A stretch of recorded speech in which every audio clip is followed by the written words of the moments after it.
আসসালামু আলাইকুম। বিবিসি আন্তর্জাতিক নিউজে আপনাকে স্বাগতম।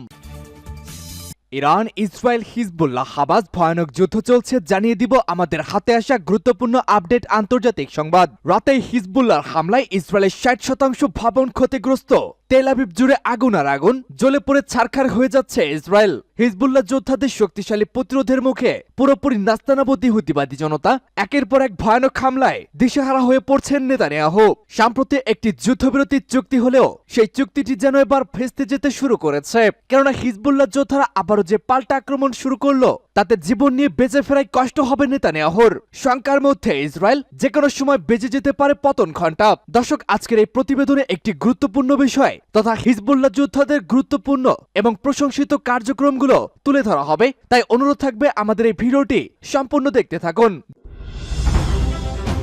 জানিয়ে দিব জিম্মি ইস্যুতে ট্রাম্পের হুঁশিয়ারিতে খুশি হয়েছেন নেতানিয়াহু। এদিকে এবার ক্ষমা চেয়ে পদত্যাগপত্র জমা দিলেন দক্ষিণ কোরিয়ার প্রতিরক্ষা মন্ত্রী। জানিয়ে দিব ন্যাটোতে ইউক্রেনের সদস্য পদ নিয়ে প্রশ্ন এড়িয়ে গেল জোটের মহাসচিব। শেষ পর্যন্ত আবারও ধোঁয়াশার মধ্যেই থেকে গেল ইউক্রেনের ন্যাটো জোটে যোগদানের বিষয়। এদিকে এবার বিভিন্ন যুদ্ধাস্ত্রের অবশিষ্টাংশ বিস্ফোরণেই প্রায় 15 লক্ষ আফগান শিশু পঙ্গু হয়েছে। এবং সর্বশেষ জানিয়ে দিব ভয়ে এবং আতঙ্কে যেন পুরোপুরি দিশেহারা নেতানিয়াহু। গ্রেপ্তারি পরোয়ানা জারি হওয়ায় এবার 30 সেনা কর্মকর্তাকে বিদেশ ভ্রমণ না করার পরামর্শ দিয়েছে ইসরায়েল। দর্শক, আপনারা অবগত থাকবেন গত কিছুদিন আগেই নেতানিয়াহুকে সহ তার প্রতিরক্ষা মন্ত্রী এবং ইসরায়েলের বেশ কিছু গুরুত্বপূর্ণ ব্যক্তিত্বকে আন্তর্জাতিক অপরাধ আদালত তথা আইসিসি থেকে গ্রেপ্তারি পরোয়ানার একটি নির্দেশ দেওয়া হয়েছিল, যার পরিপ্রেক্ষিতে একরকম একঘরে হয়ে গেছে ইসরায়েল। দেশের বাইরে যেতে পারছেন না নেতানিয়াহু, খোদ ইউরোপে এর সঙ্গে যুক্ত রয়েছে। মহান আল্লাহ পাকের গজব চারদিক থেকে যেন ধেয়ে আসছে। অচিরেই পতন হবে এই ইহুদিবাদীদের। দর্শক, এতক্ষণ শুনছিলেন সংবাদ শিরোনাম, এবারে জানিয়ে দিব বিস্তারিত। অনুরোধ থাকবে আমাদের ভিডিওটিতে একটি লাইক দিন এবং আপনি যদি ফিলিস্তিনের পূর্ণ বিজয় কামনা করেন তবে কমেন্ট বক্সে ফিলিস্তিন জিন্দাবাদ লিখুন। এবং আপনি যদি আমাদের চ্যানেলে নতুন হয়ে থাকেন তবে অবশ্যই চ্যানেলটি সাবস্ক্রাইব করে পাশে থাকা বেল আইকনটি বাজিয়ে দিন, যেন আমাদের দেওয়া সকল গুরুত্বপূর্ণ আপডেট সংবাদ আপনি সবার আগে পেতে পারেন। ন্যাটোতে ইউক্রেনের সদস্যপদ নিয়ে প্রশ্ন এড়িয়ে গেলেন জোটের মহাসচিব। সামরিক জোটে ন্যাটোতে ইউক্রেনের সম্ভাব্য সদস্যপদ নিয়ে প্রশ্ন এড়িয়ে গেলেন জোটের মহাসচিব মার্ক রুট। স্থানীয় সময় মঙ্গলবার ইউক্রেনের সদস্যপদ নিয়ে প্রশ্ন করা হলে তিনি বলেন, এখন অগ্রাধিকার হওয়া উচিত রাশিয়ার সঙ্গে ভবিষ্যতে যে কোনো শান্তি আলোচনায় আরও অস্ত্র পাঠিয়ে দেশটির হাতকে শক্তিশালী করা। তবে ইউক্রেনের প্রেসিডেন্ট ভ্লাদিমির জেলেনস্কি যে কোনো মূল্যে ন্যাটোর সদস্য হতে চাচ্ছেন। তিনি বলেছেন, কিয়েভের নিয়ন্ত্রণাধীন অঞ্চলগুলোতে জোটের সদস্যপদ সম্প্রসারণই ইউক্রেনের 3 বছরের যুদ্ধের উত্তপ্ত পর্যায়ের অবসান ঘটাতে পারে। ন্যাটো মহাসচিব বলেন, ফ্রন্ট পূর্ব দিকে এগোচ্ছেন না, এটি ধীরে ধীরে পশ্চিম দিকে অগ্রসর হচ্ছে। মার্ক রুট বলেন, আমাদের নিশ্চিত করতে হবে যে ইউক্রেন শক্তিশালী অবস্থানে থাকবে। শান্তি আলোচনা শুরু করার ক্ষেত্রে ইউক্রেনীয় সরকারকে পরবর্তী পদক্ষেপের বিষয়ে সিদ্ধান্ত নিতে হবে। কিভাবে তা পরিচালনা করা হবে সেই সিদ্ধান্ত নিতে হবে। জুলাইয়ে ওয়াশিংটনের অনুষ্ঠিত সম্মেলনে ন্যাটোর 32টি সদস্য দেশের নেতারা জোর দিয়ে বলেন, ইউক্রেন সদস্যপদ পাওয়ার পথে রয়েছে।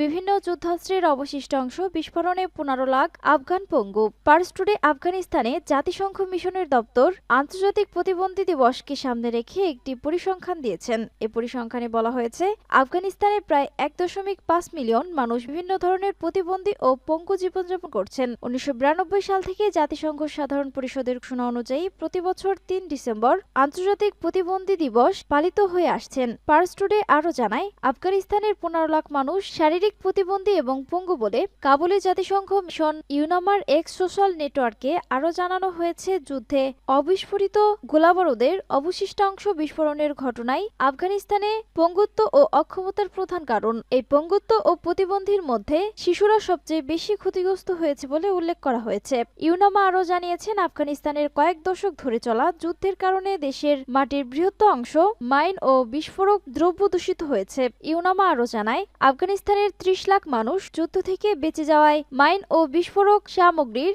1 কিলোমিটারের মধ্যে বাস করে। উল্লেখ্য, সন্ত্রাসবাদের বিরুদ্ধে লড়াইয়ের অজুহাতে আফগানিস্তান দখলের 2 দশক পর আমেরিকার দখলদার বাহিনী 31 আগস্ট 2021 সালে সে দেশ ছেড়ে চলে গেলেও আফগানিস্তানে আমেরিকার দখলদারিত্বের প্রভাব এখনো রয়ে গেছে। সূত্র পার্স টুডে।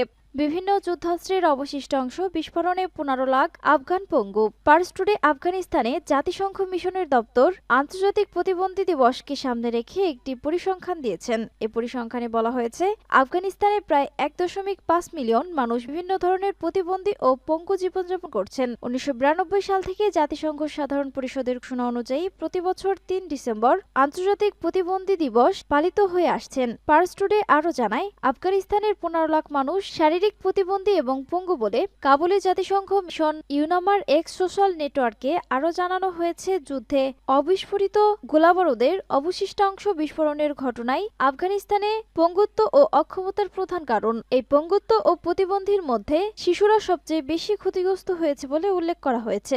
ইউনামা আরও জানিয়েছেন, আফগানিস্তানের কয়েক দশক ধরে চলা যুদ্ধের কারণে দেশের মাটির বৃহত্তর অংশ মাইন ও বিস্ফোরক দ্রব্য দূষিত হয়েছে। ইউনামা আরও জানায়, আফগানিস্তানের 30 লাখ মানুষ যুদ্ধ থেকে বেঁচে যাওয়ায় মাইন ও বিস্ফোরক সামগ্রীর 1 কিলোমিটারের মধ্যে বাস করে। উল্লেখ্য, সন্ত্রাসবাদের বিরুদ্ধে লড়াইয়ের অজুহাতে আফগানিস্তান দখলের 2 দশক পর আমেরিকার দখলদার বাহিনী 31 আগস্ট 2021 সালে সে দেশ ছেড়ে চলে গেলেও আফগানিস্তানে আমেরিকার দখলদারিত্বের প্রভাব এখনও রয়ে গেছে। সূত্র পার্স টুডে। বিভিন্ন যুদ্ধাস্ত্রের অবশিষ্ট অংশ বিস্ফোরণে 15 লাখ আফগান পঙ্গু। পার্স টুডে আফগানিস্তানে জাতিসংঘ মিশনের দপ্তর আন্তর্জাতিক প্রতিবন্ধী দিবসকে সামনে রেখে একটি পরিসংখ্যান দিয়েছেন। এ পরিসংখ্যানে বলা হয়েছে, আফগানিস্তানে প্রায় 1.5 মিলিয়ন মানুষ বিভিন্ন ধরনের প্রতিবন্ধী ও পঙ্গু জীবনযাপন করছেন। 1992 সাল থেকে জাতিসংঘ সাধারণ পরিষদের ঘোষণা অনুযায়ী প্রতি বছর 3 ডিসেম্বর আন্তর্জাতিক প্রতিবন্ধী দিবস পালিত হয়ে আসছেন। পার্স টুডে আরও জানায়, আফগানিস্তানের 15 লাখ মানুষ শারীরিক প্রতিবন্ধী এবং পঙ্গু বলে কাবুলে জাতিসংঘ মিশন ইউনামার এক্স সোশ্যাল নেটওয়ার্কে আরও জানানো হয়েছে। যুদ্ধে অবিস্ফোরিত গোলাবারুদের অবশিষ্টাংশ বিস্ফোরণের ঘটনায় আফগানিস্তানে পঙ্গুত্ব ও অক্ষমতার প্রধান কারণ। এই পঙ্গুত্ব ও প্রতিবন্ধীর মধ্যে শিশুরা সবচেয়ে বেশি ক্ষতিগ্রস্ত হয়েছে বলে উল্লেখ করা হয়েছে। ইউনামা আরও জানিয়েছেন, আফগানিস্তানের কয়েক দশক ধরে চলা যুদ্ধের কারণে দেশের মাটির বৃহত্তর অংশ মাইন ও বিস্ফোরক দ্রব্য দূষিত হয়েছে। ইউনামা আরও জানায়, আফগানিস্তানের 30 লাখ মানুষ যুদ্ধ থেকে বেঁচে যাওয়ায় মাইন ও বিস্ফোরক সামগ্রীর 1 কিলোমিটারের মধ্যে বাস করে। উল্লেখ্য, সন্ত্রাসবাদের বিরুদ্ধে লড়াইয়ের অজুহাতে আফগানিস্তান দখলের 2 দশক পর আমেরিকার দখলদার বাহিনী 31 আগস্ট 2021 সালে সে দেশ ছেড়ে চলে গেলেও আফগানিস্তানে আমেরিকার দখলদারিত্বের প্রভাব এখনও রয়ে গেছে। সূত্র পার্স টুডে।